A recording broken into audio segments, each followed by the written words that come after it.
Cara bikin ramuan pereda batuk, pilek, dan amandel di rumah.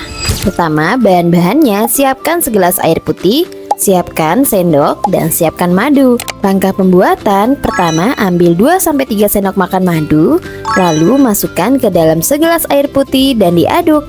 Lalu minum secara rutin 3 kali sehari ya. Kalau untuk si kecil, takaran madunya 1-2 sendok makan.